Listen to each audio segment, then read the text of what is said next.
नमस्कार दोस्तों, मेरा नाम है किशन और स्वागत है आपका मेरे चैनल किशन एजुकेशन एकेडमी में।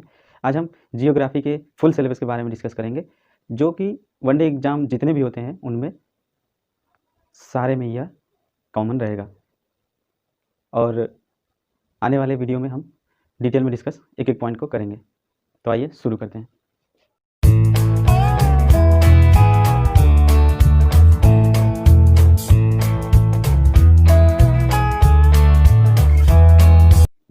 जियोग्राफी, भूगोल।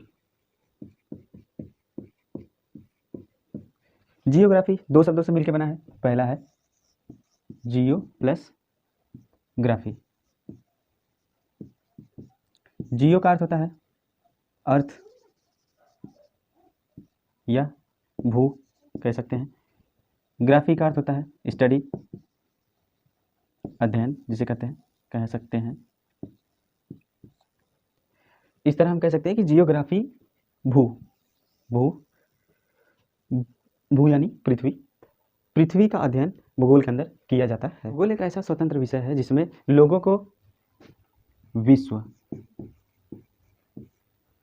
महासागर, आकाशीय पिंड,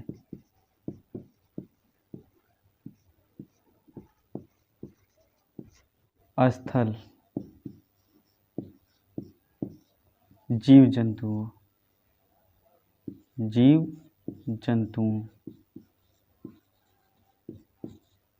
देखी जाने वाली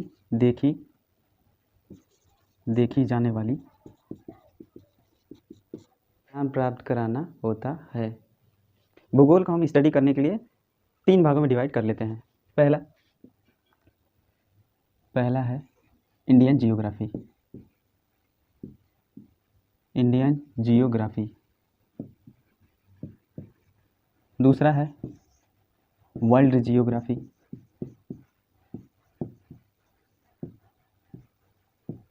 तीसरा है इन्वायरमेंट। अब हम देख लेते हैं कि इंडियन जियोग्राफी के अंतर्गत क्या क्या आएंगे। देखते हैं। इंडियन जियोग्राफी का अध्ययन करने के लिए हम इसको डिवाइड कर लेते हैं। हम भारत के भूगोल में हम इंट्रोडक्शन वाले पार्ट में इन सारी चीज़ों को देखेंगे। जैसे भारत का अक्षांशीय विस्तार क्या है, देशांतरीय विस्तार क्या है, कर्क रेखा भारत के कितने राज्यों से होकर जाती है, और मानक समय रेखा क्या होता है और भारत के कितने राज्यों से होकर जाता है, भारत के कितने पड़ोसी देश हैं, सबसे पूर्वी बिंदु, सबसे पश्चिमी बिंदु, सबसे दक्षिणी बिंदु, सबसे उत्तरी बिंदुओं को भी देखेंगे। ये सब हम इंट्रोडक्शन वाले पार्ट में भारत के भौतिक विभाजन में हम इन सब पॉइंट्स को डिस्कस करेंगे। पहला है उत्तरीय पर्वतीय प्रदेश, दूसरा है मैदानी क्षेत्र, तीसरा है प्रायद्वीपीय पठार, चौथा है समुद्र तटीय मैदान, चौथा है डेल्टा, पांचवा है रेगिस्तान, भारत में कितने रेगिस्तान हैं, द्वीप समूहों को देखेंगे, प्रमुख पर्वत, प्रमुख चोटियाँ, प्रमुख घाटी, और लास्ट में हम मिसलेनियस यानी कि विविध को भी देखेंगे। अब हम देखते हैं भारत के राजनीतिक विभाजन में किन किन टॉपिक्स को हमको डिस्कस करना है। भारत का राजनीतिक विभाजन। भारत के राजनीतिक विभाजन में हम राज्य को देखेंगे, राज्य की स्थिति क्या है, भारत में कितने राज्य हैं और किन किन राज्यों से किस देश की सीमा लगी है, इन सारे पॉइंट्स को हम इसमें डिस्कस करेंगे। फिर आगे हम देखेंगे केंद्र शासित प्रदेश कितने हैं और उनकी बाउंड्री कितने देशों से लगती है, इन सारे पॉइंट्स को हम इसमें डिस्कस करेंगे। आगे हम देखेंगे मिट्टी कितने प्रकार की है, उसका लोकेशन क्या है और किस मिट्टी में किस चीज़ का, किस वस्तु का उत्पादन होता है। आगे देखेंगे कृषि में देखेंगे हम रिवोल्यूशन, हरित क्रांति, श्वेत क्रांति, पीली क्रांति, नीली क्रांति, इन सभी क्रांतियों को भी हम देखेंगे। आगे देखेंगे जलवायु देखेंगे, मानसून कब बनता है, मानसून कितने प्रकार के होते हैं, वर्षा कितने प्रकार की होती है, वर्षा किस मौसम में कहाँ कहाँ वर्षा अधिक होती है, ये सारी पॉइंट्स को हम डिस्कस करेंगे। अपवाह तंत्र में हम नदियों के बारे में डिस्कस करेंगे। नदियाँ कहाँ से निकलती हैं, कहाँ जाती हैं, इन सब बड़े पॉइंट्स को हम अपवाह तंत्र में डिस्कस करेंगे। बाद में हम वनस्पतियों को डिस्कस करेंगे, कितने प्रकार की वनस्पतियाँ होती है, कौन सी वनस्पति कहाँ पाई जाती है, ये सारी बातों को हम इसमें डिस्कस करेंगे। इंडियन जियोग्राफी में हम आगे डिस्कस करेंगे राष्ट्रीय प्रतीक चिन्ह क्या है, पर्यटन को भी डिस्कस करेंगे। आगे हम डिस्कस करेंगे विश्व विरासत स्थल कौन कौन से हैं, कहाँ कहाँ पे हैं, और राष्ट्रीय पार्क कौन कौन है, कहाँ पे हैं, ये भी डिस्कस करेंगे। वन्य जीव संरक्षण कहाँ पे हैं और भारत में कितने वन्य जीव संरक्षण हैं, बाघ संरक्षण अभयारण्य कितने हैं, इन सारे पॉइंट्स को हम अलग अलग डिटेल में देखेंगे आने वाले वीडियोज़ में। ये हो गया इंडियन जियोग्राफी। अब देखते हैं हम वर्ल्ड जियोग्राफी में हमको क्या क्या डिस्कस करना है। वर्ल्ड जियोग्राफी में हम world geography plus physical geography दोनों को देखेंगे। इसमें हम पहले ब्रह्मांड को देखेंगे कि पृथ्वी का निर्माण कैसे हुआ और अन्य बातों को डिस्कस करेंगे।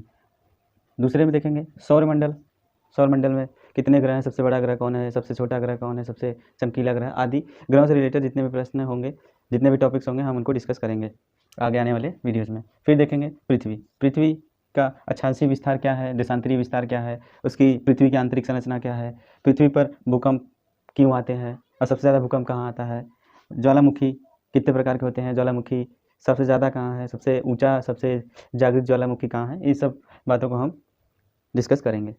वर्ल्ड जियोग्राफी में हम आगे देखेंगे स्थल मंडल पे हम देखेंगे महाद्वीप कितने हैं, सबसे बड़ा महाद्वीप, सबसे छोटा महाद्वीप और उनकी स्थिति, इन सब के बारे में देखेंगे। उसके बाद विश्व के प्रमुख द्वीपों को देखेंगे, प्रमुख पर्वत को देखेंगे, प्रमुख पठारों को देखेंगे, प्रमुख मैदानी इलाकों को देखेंगे, प्रमुख फसलों को देखेंगे तथा प्रमुख वनस्पतियाँ को देखेंगे, ये सब कहाँ पाई जाती हैं।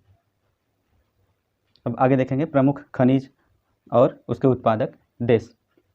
आगे देखेंगे हम प्रमुख जनजाति कौन सी जनजाति किस देश में पाई जाती है, ये देखेंगे। और उपनाम, कुछ देशों के उपनाम है, जैसे श्रीलंका को सीलोन कहा जाता है और जापान को निप्पन कहा जाता है। इसी तरह और भी देश हैं जिनके उपनाम रखे गए हैं। उसके बाद भौगोलिक खोजों को देखेंगे, जैसे इंडिया खोज किसने की, अमेरिका की खोज किसने की, ये सब हम इस पॉइंट में हम देखेंगे। उसके बाद देश और देश की राजधानी और उनकी मुद्राओं को देखेंगे। उसके बाद विश्व की प्रसिद्ध स्थलों को देखेंगे और हम देखेंगे रेगिस्तान। भारत में विश्व में कितने रेगिस्तान हैं और सबसे बड़ा रेगिस्तान कहाँ है और सबसे छोटा रेगिस्तान कहाँ है, ये सब हम रेगिस्तान वाले पॉइंट में डिस्कस करेंगे। फिर उसके बाद घास के मैदानों को भी देखेंगे कि घास के मैदान कौन कौन से कहाँ कहाँ पाए जाते हैं। उसके बाद हम देखेंगे जलमंडल में हम देखेंगे महासागर कितने हैं और उनकी जलधाराओं को देखेंगे, प्रमुख नदियों को देखेंगे, प्रमुख नहरों को देखेंगे, जलप्रपातों को देखेंगे, फिर प्रमुख झीलों को देखेंगे, जलडमरू मध्य को भी देखेंगे, जल संधियों को भी देखेंगे। उसके बाद वायुमंडल में कितनी गैसें हैं और सबसे ज़्यादा किस गैस की मात्रा है और सबसे कम किसकी है, इसके बारे में डिस्कस करेंगे। फिर जलमंडल को भी हम डिस्कस करेंगे।